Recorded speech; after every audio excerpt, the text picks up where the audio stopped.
나무 묘호랭개교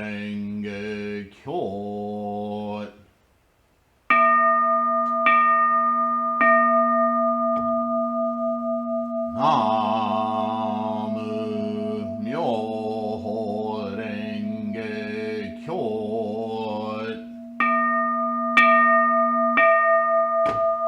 나무 묘호랭개교.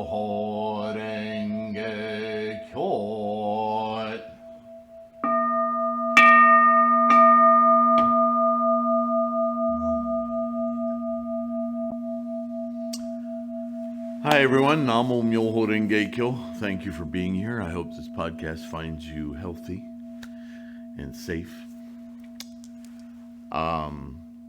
Continuing the 10 worlds or life conditions series. Today's topic is animality. So as I talk on animality, I want to once again remind you that all of these life conditions are very, very transient. You know, sometimes we stay in that life condition for longer periods than others. Sometimes that life condition is simply an imposed filter on other life conditions that we're experiencing. And that's 99.9% more the case. So, case in point, we can look at our societies across the world today and see a tremendous rise in authoritarian behavior. And this is classic animality. Animality is power struggles. And heck, if you're a fan of Nietzsche's, you think that's the basic human condition, is a struggle for power. And, I don't think that's entirely wrong. But what we as Buddhists need to keep in mind is that there are 3,000 realms that we're constantly shifting and sifting and deciding through at a very fundamental level of our nature. I prefer, and if you've read my book, my Artist Manifesto, you'll know about me that I believe that the root of humanity is creativity. And that animality or struggles for power or struggles for gentleness or whatever are all spawned, if you will, from that drive for creative action. And one quote I'm fond of remembering in that regard is something Picasso is attributed with. And I don't know that he was the first to say it, but he's often accredited as saying that every act of creation is first an act of destruction. It's an interesting perspective. But in that vein, what I want you to understand is that while we Buddhists are doing our best efforts to live in, occupy mostly our bodhisattva nature. This is why we chant, this is why we practice Buddhism. We want to be in the world of bodhisattva with the experiential knowledge of Buddha all the time. This is why we practice constantly. The closest we get to that is when we install ourselves in front of our mandala and really train our minds on Buddha. Namo Myoho Renge Kyo, Namo Myoho Renge Kyo. Instantiate that Buddha wisdom. My Buddha, let me, my mind, clearly be in Buddha-ness. But you're still in samsara, which is the only way you're going to experience Buddha-ness. But Nevertheless, it's samsara.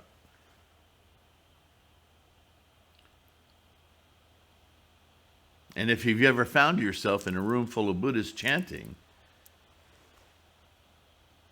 which is amazing, by the way, there can be moments, depending on how your day is going, depending on what is happening in your life, when there's one tone, one person, one nasal chanting, one recitation that doesn't seem quite right, that occupies your mind, gets a hold of some monkeys,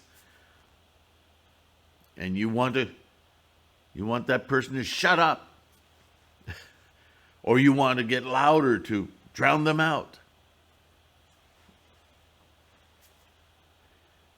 There's some other worlds there creeping into your Buddha-ness, not least of which is animality. Better than, less than, drown out. These are power politics.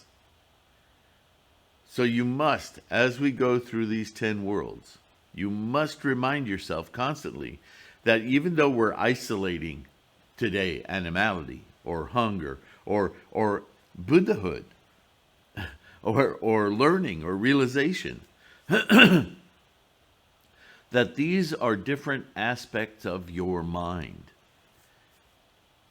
They are not the totality of your mind. No possible way. Even the most psychotic person in a mental institution who you could identify as living in the world of hunger or animality or anger is transmigrating through all sorts of changes, and including many worlds in every moment of their life experience. They may be hovering around a destructive pattern, sure. And as those who would like to heal them, we are trying to inspire more residency in higher life conditions, right? Hopefully that's what we're doing. And so for you and I, who are working diligently to instantiate and stay within our bodhisattva mind and Buddha-ness, we have our moments, don't we, of learning, aha realizations, and those we try our best to use as fodder to grow our Buddha-ness and our bodhisattva life. And then you walk through a room and you stub your toe. And part of you wants to melt that chair down and make jewelry out of it. Or blame somebody for leaving the chair there. Or maybe you just feel totally defeated. I kicked the chair, stubbed my toe again. How worthless am I? And just observe yourself traveling through all these different life conditions. It doesn't mean you're a bad person. It doesn't mean because you occasionally have a bad thought that you're in that bad world. It's just a reminder. Look, those 3,000 realms are always with you because you're in samsara. This is why it takes work, effort to train your mind to stay in bodhisattva. To not be so affected. This is the whole practice. There's no need or benefit to beating yourself up. That itself is lower worlds. How do we keep from doing that? Especially instantaneous. The monkeys are screaming before we even think about the grove of trees that they're in. Right? So keep that in mind as we discuss these worlds. Resist the temptation to go, oh, that day I was in the world of. You may, the only allowance I would make for that kind of thinking is that if you change the verbiage and you tell yourself, I was really influenced by my lower worlds that day. I was really kind of drugged by my 3 lower paths or 6 lower paths. You know, after that big trauma and that car accident. You know what's ironic about that statement I just made, though, is I can't think of one moment in my life where a major trauma happened that my main preoccupation was very, very appreciative, docile, seeking only to feel connection and love in some form. Really simplified my world. And all of those lower worlds bared very little weight on my conscious mind. If I teared up, it was only because I so much wanted an embrace or somebody to thank for being alive. Right? I don't deny that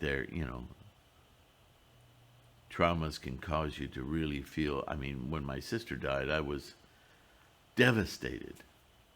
Even to the point of saying out loud, I wish I could have taken her place. It should have been me. Those are very dark places we go to. But I still maintain that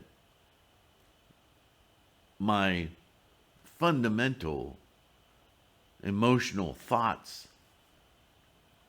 weren't to actually cause myself harm, but that they were deeply empathetic for a life cut short, for some method, some way I could find to fix it. Right? So there it is. Maybe a bodhisattva nature highly influenced by hell, hunger, and animality. Bodhisattva nonetheless. And this is how our minds work. Our influences. They're multi-layered. So keep in mind, this is the 10 worlds. The 10 worlds have some specificity only to provide context to understand how our samsaric mind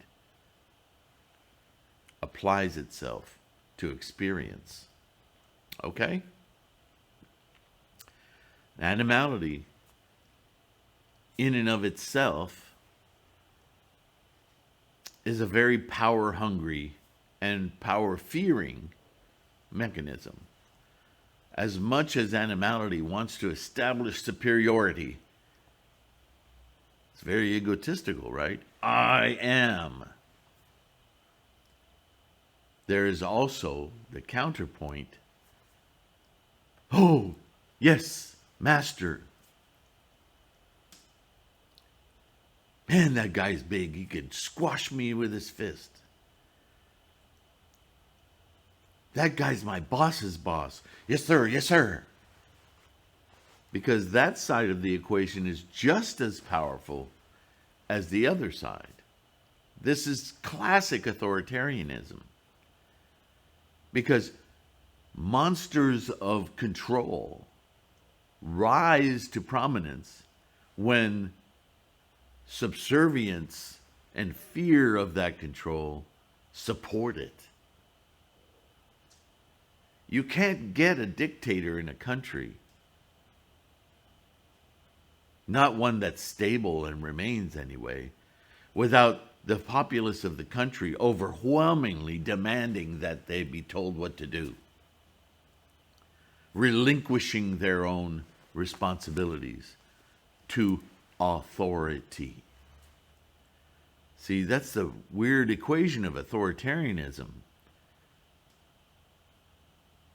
It's not just that the shogunate was run by samurai in Japan in the 13th century and more. It was that the people lived in fear of not knowing how to behave. They liked being told what to do. They felt more secure, ironically, being told what to do, because it absolved them of their own responsibility. So they culled some benefits from a dictator. This is happening the world over today. This is classic animality. Because as much as we use the word ego as meaning superior greatness, you're feeding his ego. Ego also has the side of cowardice.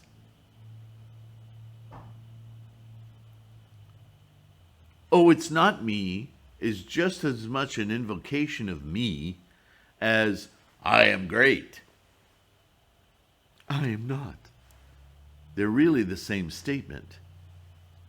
It's just a positioning difference.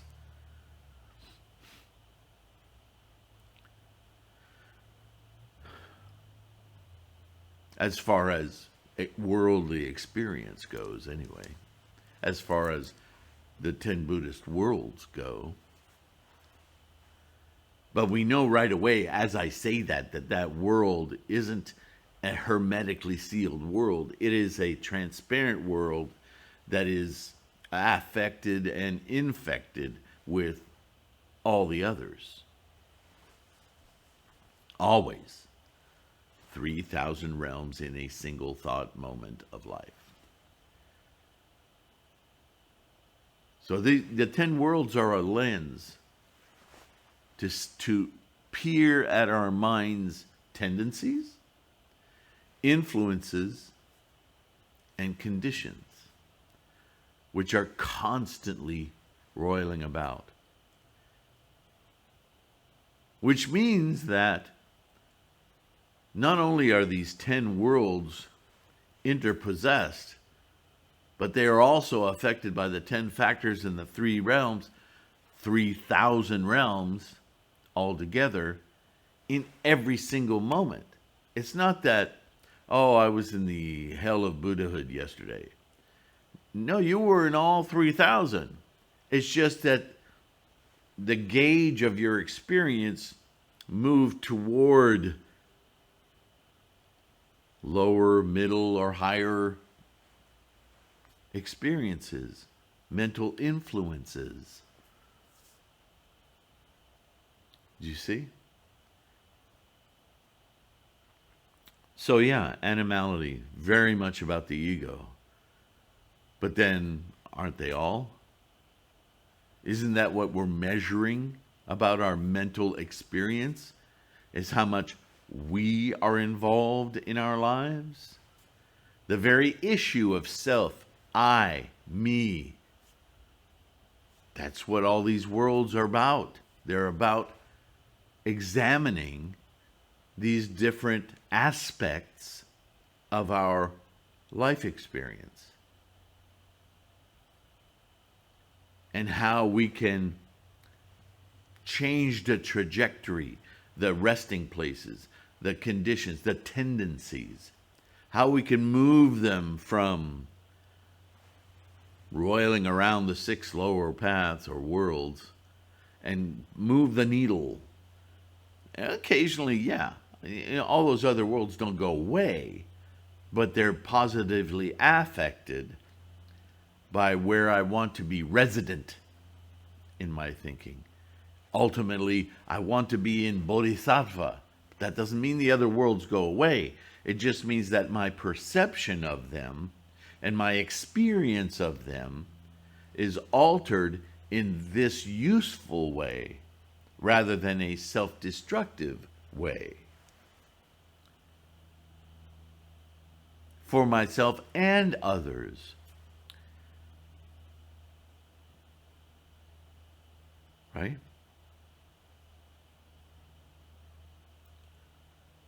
So, animality. It's that aspect of our minds that's judging in relation to me, me, me, me, me. Right?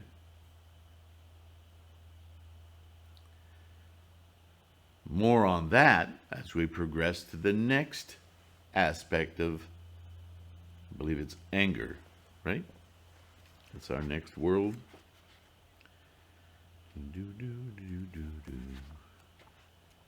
Hell, hunger, animality, and I believe anger. Oh, yeah. And that's, for us Westerners, that's a very deceptively named world, but we'll get into it in the next video. For now, I just want you to understand that we've gone from hell, a place of extreme denial of the ego, as though that were possible, to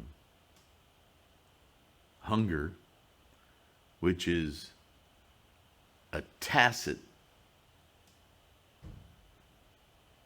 imposition of the ego, constantly desiring and never satiating.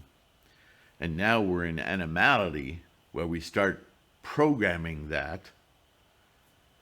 to affect others as much as ourselves. And next we're going to move to the world of anger. There's sort of an accumulation going on here, so keep an eye out for that. And speaking of accumulation, thank you so much for hitting that like button, subscribing, sharing. In that way, we can create this dialogue of our Sangha to be a bodhisattva behavior, right? To share knowledge with others. Do so in the comments. Keep your practice strong. Thank you so much for participating. For those who can contribute, Namo Myoho Renge Kyo. All of us thank you. And for now, I will let you go with the sincere wish that you keep your health in mind and others. Be kind to yourself and others. The two kind of go hand in hand. And I will see you in the next one. Don't forget you can download these as audio podcasts wherever you get those, if those are helpful for you, easier to schedule. Keep your practice strong. Namo Myoho Renge Kyo. And I'll see you very soon. Take care. Bye.